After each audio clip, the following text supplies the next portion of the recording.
Hi, ഞാൻ അൻഫാസ് അഹമ്മദ്. എല്ലാവർക്കും പുതിയൊരു ക്ലാസ്സിലേക്ക് സ്വാഗതം. അപ്പോൾ നമ്മുടെ ചോദ്യം പലത് ഉത്തരം ഒന്ന് അടുത്ത ക്ലാസ്സിലേക്ക് നമ്മൾ കിടക്കുകയാണ്. ഇന്നത്തെ ക്ലാസ്സിൽ നമ്മൾ ഒരുപാട് ചോദ്യങ്ങൾ ഡിസ്കസ് ചെയ്യും. ഇന്ന് ഡിസ്കസ് ചെയ്യുന്ന ഈ ചോദ്യങ്ങൾക്കെല്ലാം ഉത്തരമായി വരുന്നത് ഈ ഒരൊറ്റ വ്യക്തിയാണ്, അടൽ ബിഹാരി വാജ്പേയി. അപ്പോൾ അധികമൊന്നും പറയാതെ നമുക്ക് നേരെ നമ്മുടെ ക്ലാസ്സിലേക്ക് കിടക്കാം. പിന്നെ നമ്മുടെ ബാച്ചിന്റെ ഡീറ്റെയിൽസ് അറിയാൻ ഇൻട്രസ്റ്റ് ഉള്ളവർ താഴെ കൊടുത്തിരിക്കുന്ന നമ്പറിൽ മെസ്സേജ് അയക്കാം. നമുക്ക് നിലവിലെ ഏതൊക്കെ ബാച്ചസ് ആണ് അവൈലബിൾ ആയിട്ടുള്ളത്, അങ്ങനത്തെ എന്തൊക്കെ ഡീറ്റെയിൽസ്, അതായത് ഏതെങ്കിലും ബാച്ചിന്റെ ഡീറ്റെയിൽസ് നിങ്ങൾക്ക് അറിയാൻ താല്പര്യമുണ്ടെങ്കിൽ എത്രയും പെട്ടെന്ന് താഴെ കൊടുത്തിരിക്കുന്ന നമ്പറിൽ മെസ്സേജ് അയച്ച് എത്രയും പെട്ടെന്ന് തന്നെ നിങ്ങളുടെ സീറ്റ് ബുക്ക് ചെയ്യാൻ ശ്രമിക്കുക. അപ്പോൾ അധികമൊന്നും പറയാതെ നമുക്ക് നേരെ നമ്മുടെ ക്ലാസ്സിലേക്ക് കിടക്കാം.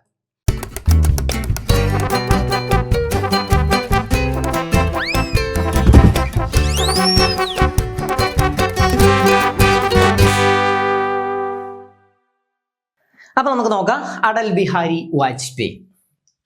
ആദ്യത്തെ പോയിന്റ്, ഐക്യരാഷ്ട്രസഭയിൽ ആദ്യമായി ഹിന്ദിയിൽ പ്രസംഗിച്ച വ്യക്തിയാണ് ആര്? അടൽ ബിഹാരി വാജ്പേയി. 1977 ഐക്യരാഷ്ട്രസഭയിൽ ആദ്യമായി ഹിന്ദിയിൽ പ്രസംഗിച്ചത് ആരെന്ന് ചോദിച്ചാൽ ആരാണ്? അടൽ ബിഹാരി വാജ്പേയി ആണ്. അടൽ ബിഹാരി വാജ്പേയി ആണ് ഐക്യരാഷ്ട്രസഭയിൽ ആദ്യമായി ഹിന്ദിയിൽ പ്രസംഗിച്ചത്. ആരാണ്? അടൽ ബിഹാരി വാജ്പേയി ആണ്. എന്താണ്? ഐക്യരാഷ്ട്രസഭയിൽ ആദ്യമായി ഹിന്ദിയിൽ പ്രസംഗിച്ചു. ഏത് വർഷമാണ് പ്രസംഗിച്ചത്? 1977 ഐക്യരാഷ്ട്രസഭയിൽ ആദ്യമായി ഹിന്ദിയിൽ ഒരാൾ പ്രസംഗിക്കുന്നത്. 1977 അദ്ദേഹം ആരാണ്? അടൽ ബിഹാരി വാജ്പേയി ആണ്. രാഷ്ട്രീയ ജീവിതത്തിൽ ഒരിക്കലും കോൺഗ്രസ് പാർട്ടിയിൽ അംഗമല്ലാത്ത ആദ്യ, ഏക എന്നത് ഇനി വരില്ല അല്ലെ, നമ്മുടെ ആദ്യ ഇന്ത്യൻ പ്രധാനമന്ത്രി. ഓക്കെ, രാഷ്ട്രീയ ജീവിതത്തിൽ ഒരിക്കലും കോൺഗ്രസ് പാർട്ടിയിൽ അംഗമല്ലാത്ത ആദ്യ ഇന്ത്യൻ പ്രധാനമന്ത്രിയാണ് ആര്? അടൽ ബിഹാരി വാജ്പേയി. രാഷ്ട്രീയ ജീവിതത്തിൽ ഒരിക്കലും കോൺഗ്രസ് പാർട്ടിയിൽ അംഗമല്ലാത്ത ആദ്യത്തെ ഇന്ത്യൻ പ്രധാനമന്ത്രി ആരായിരുന്നു? അത് അടൽ ബിഹാരി വാജ്പേയി ആണ്. ജയ് കിസാൻ, ജയ് ജവാൻ, ജയ് വിജ്ഞാൻ, അല്ലെ? ജയ് ജവാൻ, ജയ് കിസാൻ, ജയ് വിജ്ഞാൻ എന്ന് ആഹ്വാനം ചെയ്ത പ്രധാനമന്ത്രി. ചോദ്യം വരും. ഓക്കെ, ഇമ്പോർട്ടന്റ് ആണ്. ജയ് ജവാൻ, ജയ് കിസാൻ, ജയ് വിജ്ഞാൻ ആരാണ് ആഹ്വാനം ചെയ്തത്? ഇത് ആരുടെ മുദ്രാവാക്യമാണെന്നൊക്കെ ചോദ്യം വന്ന അടൽ ബിഹാരി വാജ്പേയി ആണ്, അല്ലെ? എന്താണ്? ജയ് ജവാൻ, ജയ് കിസാൻ, ജയ് വിജ്ഞാൻ. ജയ് ജവാൻ, ജയ് കിസാൻ, ജയ് വിജ്ഞാൻ. ജയ് ജവാൻ, ജയ് കിസാൻ, ജയ് വിജ്ഞാൻ ആരുടെയാണ്? അടൽ ബിഹാരി വാജ്പേയിയുടെ ആണ്. അതേപോലെ ഇമ്പോർട്ടന്റ് ആയ ഒരു പ്രധാനമന്ത്രിയുടെ ഒരു വാക്കുണ്ടല്ലോ, എന്താണ്? ഗരീബി ഹട്ടാവോ എന്ന മുദ്രാവാക്യം ആരുടേതാണ്? ഇന്ദിരാഗാന്ധിയുടേതാണ്, അല്ലെ? 5ാം പഞ്ചവത്സര പദ്ധതിയുമായി ബന്ധപ്പെട്ടതാണ് എന്ത്? ഗരീബി ഹട്ടാവോ എന്ന മുദ്രാവാക്യം. അപ്പൊ അതും ഓർത്തു വെക്കുക. ഇവിടെ എന്താണ്? ജയ് ജവാൻ, ജയ് കിസാൻ, ജയ് വിജ്ഞാൻ ആരുടേതാണ്? അത് അടൽ ബിഹാരി വാജ്പേയിയുടേതാണ്. എന്താണ്? ജയ് ജവാൻ, ജയ് കിസാൻ, ജയ് വിജ്ഞാൻ ആരുടേതാണ്? അടൽ ബിഹാരി വാജ്പേയി. ഗരീബി ഹട്ടാവോ ആരുടേതാണ്? ഗരീബി ഹട്ടാവോ ഇന്ദിരാഗാന്ധിയുടേതാണ് കേട്ടോ. ഇന്ദിരാഗാന്ധിയുടേതാണ് ഗരീബി ഹട്ടാവോ എന്ന മുദ്രാവാക്യം. അടുത്തത്, ജവഹർലാൽ നെഹ്റുവിന് ശേഷം അടുത്തടുത്ത് 3 തെരഞ്ഞെടുപ്പുകളിൽ ജനവിധി അനുകൂലമായ ഒരേ ഒരു അല്ല, ആദ്യത്തെ ഇന്ത്യൻ പ്രധാനമന്ത്രി ജവഹർലാൽ നെഹ്റുവിന് ശേഷം അടുത്തടുത്ത് 3 തെരഞ്ഞെടുപ്പുകളിൽ ജനവിധി അനുകൂലമായ ആദ്യ ഇന്ത്യൻ പ്രധാനമന്ത്രി ആരാണ്? അത് അടൽ ബിഹാരി വാജ്പേയി ആണ്. പാകിസ്ഥാനിലേക്ക് ലാഹോർ ബസ് യാത്ര നടത്തിയ പ്രധാനമന്ത്രിയാണ് ആര്? അടൽ ബിഹാരി വാജ്പേയി. പാകിസ്ഥാനിലേക്ക് ലാഹോർ ബസ് യാത്ര നടത്തിയ പ്രധാനമന്ത്രിയാണ് അടൽ ബിഹാരി വാജ്പേയി. ഇന്ത്യൻ റിപ്പബ്ലിക് സുവർണ ജൂബിലി ആഘോഷിച്ചപ്പോൾ ഇന്ത്യൻ പ്രധാനമന്ത്രി ആരായിരുന്നു? അടൽ ബിഹാരി വാജ്പേയി. ഇന്ത്യൻ റിപ്പബ്ലിക് സുവർണ ജൂബിലി ആഘോഷിച്ചപ്പോൾ ഇന്ത്യൻ പ്രധാനമന്ത്രി അടൽ ബിഹാരി വാജ്പേയി ആണ്. അടൽ ബിഹാരി വാജ്പേയി.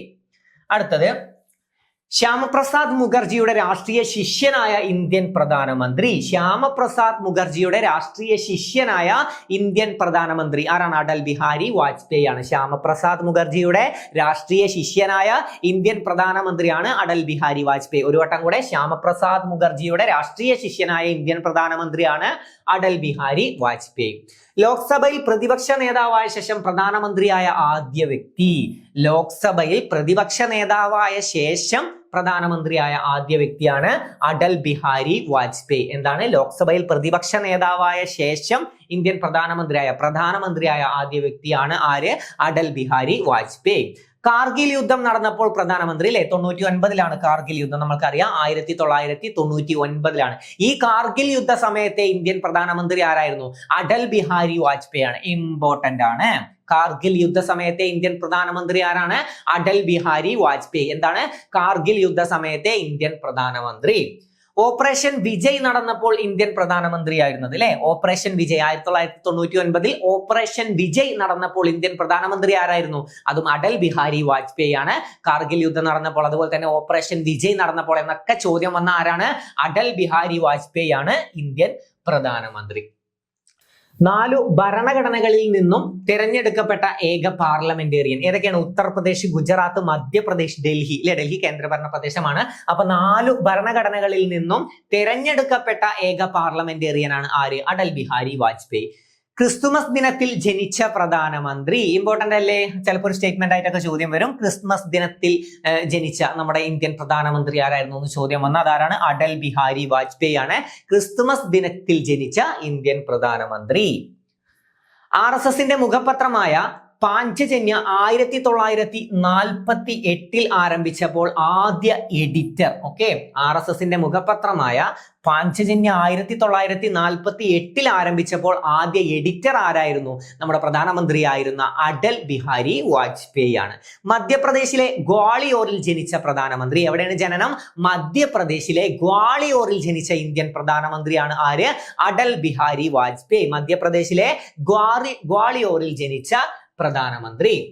കാലാവധി പൂർത്തിയാക്കിയ ഏക കോൺഗ്രസ് ഇതര പ്രധാനമന്ത്രി. അടുത്ത ഇമ്പോർട്ടന്റ് ആയിട്ടുള്ള പോയിന്റ്, കാലാവധി പൂർത്തിയാക്കിയ ഏക കോൺഗ്രസ് ഇതര പ്രധാനമന്ത്രി ആരാണ്?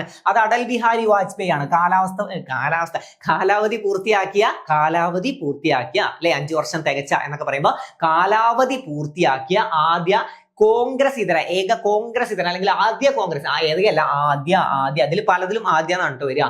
ആദ്യ കോൺഗ്രസ് ഇതര പ്രധാനമന്ത്രി ആരാണ്? അത് അടൽ ബിഹാരി വാജ്പേയി ആണ്. മേരി 51 കവിതായൻ, സങ്കൽപ് കാൽ, പിന്നെ കൈദി കവിരാജ് കി കുണ്ടാലിയൻ, പിന്നെ അമർ ബലിദാൻ തുടങ്ങിയ കൃതികൾ രചിച്ച പ്രധാനമന്ത്രി. പിന്നെ 2ാം പൊക്രാൻ ആണവ പരീക്ഷണം ഓപ്പറേഷൻ ശക്തി 1998 മെയ് 11, 13 നടന്നപ്പോൾ പ്രധാനമന്ത്രി ആരായിരുന്നു? അതും അടൽ ബിഹാരി വാജ്പേയി ആണ്. ഏത് നടന്നപ്പോൾ? 2ാം പൊക്രാൻ ആണവ പരീക്ഷണം. ഏതാണ്? ഓപ്പറേഷൻ ശക്തി നടക്കുമ്പോൾ ഇന്ത്യൻ പ്രധാനമന്ത്രി ആരായിരുന്നു? അതും അടൽ ബിഹാരി വാജ്പേയി ആണ്. പാക് പ്രധാനമന്ത്രിയായ നവാസ് ഷെരീഫിന് ഒപ്പം ലാഹോർ പ്രഖ്യാപനത്തിൽ ഒപ്പുവെച്ച പ്രധാനമന്ത്രി. ആർക്ക്? പാക് പ്രധാനമന്ത്രിയായ നവാസ് ഷെരീഫിനൊപ്പം ലാഹോർ പ്രഖ്യാപനത്തിൽ ഒപ്പുവെച്ച പ്രധാനമന്ത്രിയാണ് ആര്? അടൽ ബിഹാരി വാജ്പേയി. ആരാണ്? അടൽ ബിഹാരി വാജ്പേയി. ഇമ്പോർട്ടന്റ് ആണ്. പാക് പ്രധാനമന്ത്രിയായ നവാസ് ഷെരീഫിനൊപ്പം, ആരുടെ കൂടെ എന്നും പഠിക്കണം, നവാസ് ഷെരീഫിന് ഒപ്പം ലാഹോർ പ്രഖ്യാപനത്തിൽ ഒപ്പുവെച്ച പ്രധാനമന്ത്രിയാണ് ആര്? അടൽ ബിഹാരി വാജ്പേയി.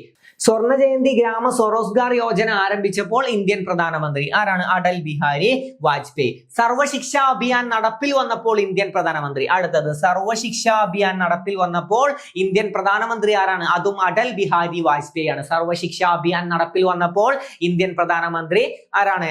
അത് അടൽ ബിഹാരി വാജ്പേയി ആണ്. ബിജെപിയുടെ ആദ്യ പ്രസിഡന്റ്,